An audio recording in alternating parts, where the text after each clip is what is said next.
সুপ্রিয় দর্শক, আসসালামু আলাইকুম। নিউজ 24 এর আজকের সর্বশেষ সংবাদে আপনাদের সবাইকে স্বাগতম। প্রথমেই জানিয়ে দিচ্ছি সংবাদ শিরোনাম। সয়াবিন তেলের দাম বাড়ল লিটারে 14 টাকা। মেট্রো রেলে দাঁড়িয়ে যাতায়াত করেন উপদেষ্টা, ছবি ভাইরাল। জয়নুল আবদিন ফারুকের বক্তব্যের প্রতিবাদ জামায়াতের। স্লোগান দিয়ে নববর্ষের মঞ্চ ভাঙচুর। আওয়ামী লীগের হামলায় বিএনপির 6 নেতাকর্মী আহত, আটক 3। ঠাকুরগাঁওয়ে জমি দখলকে কেন্দ্র করে উত্তেজনা, 2 উপজেলায় 144 ধারা জারি। টিউবওয়েলের পানি নিয়ে তুলকালাম কাণ্ড, পুলিশ সহ আহত 50। এতক্ষণ শুনছিলেন সংবাদ শিরোনাম। পুরো খবর পেতে ভিডিওটি শেষ পর্যন্ত দেখুন। সর্বশেষ সংবাদ পেতে চ্যানেলটি সাবস্ক্রাইব করুন। এবার বিস্তারিত। সয়াবিন তেলের দাম লিটারে 14 টাকা বাড়ল। এক সপ্তাহ দর কষাকষি ও সরকারের সঙ্গে বৈঠকের পর অবশেষে প্রতি লিটার সয়াবিন তেলের দাম 14 টাকা বাড়িয়েছেন ভোজ্য তেলমিল মালিকরা। এর ফলে বোতলজাত 1 লিটার সয়াবিন তেলের দাম এখন 189 টাকা, যা আগে ছিল 175 টাকা। রবিবার Bangladesh vegetable oil refiners and Vanaspati manufacturers অ্যাসোসিয়েশনের এক বিজ্ঞপ্তিতে এই তথ্য জানানো হয়। নতুন দাম ঘোষণার পর আজ থেকেই তা কার্যকর হয়েছে বলে জানান তারা। নতুন ঘোষণা অনুসারে 5 লিটার সয়াবিন তেলের বোতলের নতুন দাম নির্ধারণ করা হয়েছে 922 টাকা, যা ছিল 852 টাকা। বোতলজাত তেলের পাশাপাশি খোলা সয়াবিন ও পাম তেলের নতুন দাম নির্ধারণ করা হয়েছে প্রতি লিটার 169 টাকা, যা ছিল 157 টাকা। এর আগে গত 9 ডিসেম্বর সর্বশেষ বোতলজাত সয়াবিন তেলের দাম বাড়ানো হয়েছিল। তখন লিটার প্রতি দাম নির্ধারণ করা হয় 175 টাকা। মেট্রো রেলে দাঁড়িয়ে যাতায়াত করেন উপদেষ্টা, ছবি ভাইরাল। অন্তর্বর্তীকালীন সরকারের উপদেষ্টা ফাউজুল কবির খান মেট্রো রেলে দাঁড়িয়ে যাতায়াত করছেন এমন একটি পুরনো ছবি ভাইরাল হয়েছে। রবিবার রাতে নিজের ফেসবুক আইডিতে সেই ছবিটি পোস্ট করেছেন জাতীয় নাগরিক পার্টির মুখ্য সংগঠক হাসনাত আব্দুল্লাহ।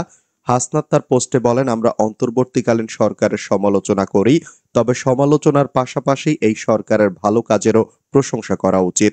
সেই আলোচনায় কিছু উপদেষ্টার কাজ এবং উদ্যোগ বিশেষভাবে উল্লেখযোগ্য। মাননীয় উপদেষ্টা ফাউজুল কবির খানের লক্ষণীয় প্রচেষ্টা নিঃসন্দেহে প্রশংসাযোগ্য। যেমন ধরুন, দেশের বিদ্যুৎ ও জ্বালানি খাতে বকেয়া পরিশোধের পরিমাণ ছিল 3.2 বিলিয়ন মার্কিন ডলার। অন্তর্বর্তী সরকার দায়িত্ব গ্রহণের পর উপদেষ্টা ফাউজুল কবির খানের নিরলস প্রচেষ্টায় তা কমে এখন 800 মিলিয়ন ডলার এসে দাঁড়িয়েছে। এবারের ঈদে সারা দেশে যান চলাচল ছিল তুলনামূলকভাবে স্বস্তিদায়ক। সড়কে যাত্রীদের ন্যায্য ভাড়ায় বাড়ি ফেরার নিশ্চয়তা দিতে সরকার সফলভাবে কাজ করেছে।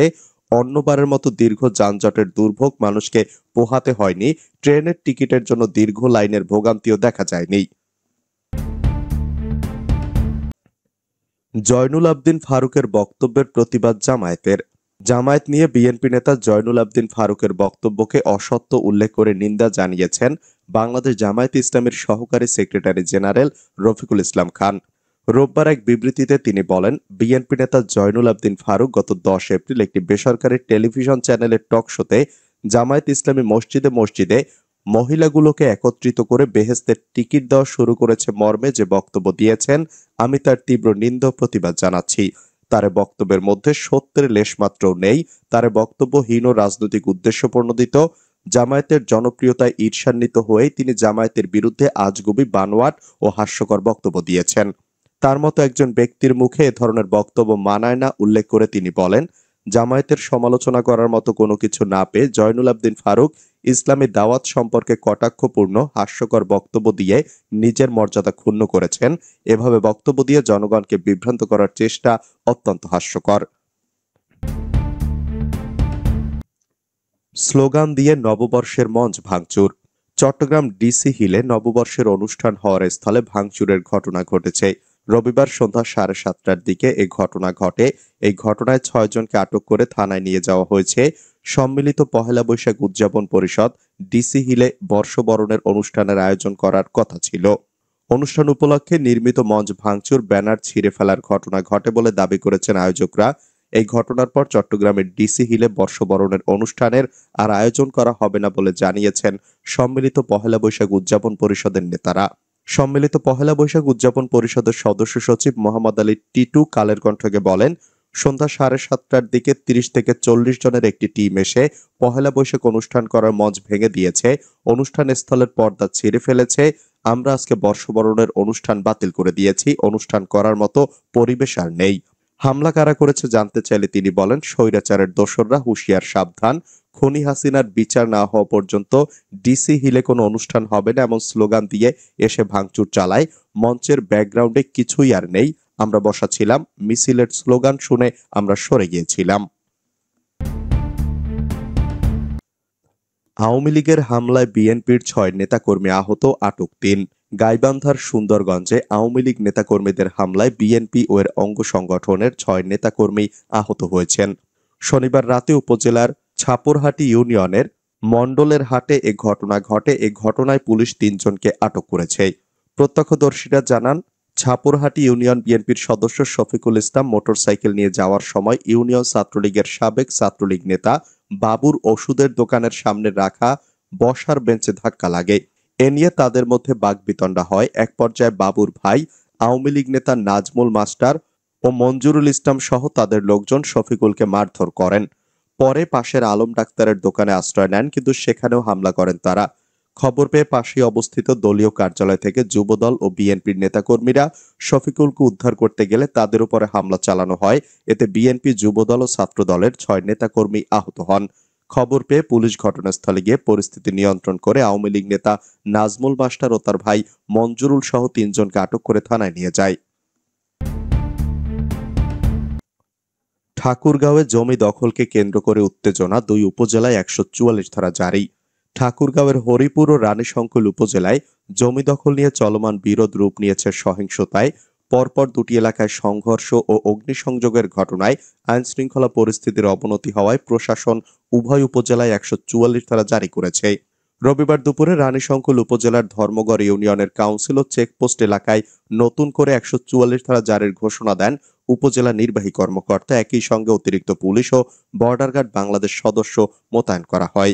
রানীশঙ্কল থানার ভারপ্রাপ্ত কর্মকর্তা আরশেদুল হক বলেন, জমি সংক্রান্ত বিরোধের জেরে হরিপুর উপজেলার আমগাঁও কিসমত গ্রামে মাহাতাব ও আব্দুস সালাম পক্ষের মধ্যে সংঘর্ষ ও অগ্নিসংযোগের ঘটনা ঘটে। এর প্রক্রিয়ায় শনিবার রাতে ধর্মগড় বাজারে উত্তেজনা ছড়িয়ে পড়ে। পরিস্থিতি নিয়ন্ত্রণে রাখতে 144 ধারা জারি করা হয়েছে। টিউবওয়েলের পানি নিয়ে তুলকালাম কাণ্ড, পুলিশ সহ আহত 50। হবিগঞ্জের আজমিরিগঞ্জে সরকারি টিউবওয়েল থেকে পানি আনতে বাধা দেওয়ার জেরে সংঘর্ষে পুলিশ সহ উভয় পক্ষের অন্তত অর্ধশতাধিক ব্যক্তি আহত হয়েছেন। রোববার বেলা 11:15 থেকে দুপুর 2টা পর্যন্ত উপজেলার জলসুখা ইউনিয়নের মধ্যপাড়ায় প্রায় 3 ঘণ্টা ব্যাপী এ সংঘর্ষের ঘটনা ঘটে। স্থানীয় সূত্রে জানা গেছে, স্থানীয় ইউনিয়ন পরিষদের সাবেক 2 সদস্য আব্দুর রহমান ওরফে বক্কা ও আলাউদ্দিনের পক্ষের লোকজনের মধ্যে এ সংঘর্ষ হয়। এ সময় পুলিশ সংঘর্ষে জড়িতদের ছত্রভঙ্গ করতে 3 রাউন্ড টিয়ার শেল নিক্ষেপ করে। পরে সেনাবাহিনী ও পুলিশের হস্তক্ষেপে পরিস্থিতি নিয়ন্ত্রণে আসে। সংঘর্ষে আহতরা উপজেলা স্বাস্থ্য কমপ্লেক্স সহ বিভিন্ন হাসপাতালে চিকিৎসা নিয়েছেন বলে জানা গেছে।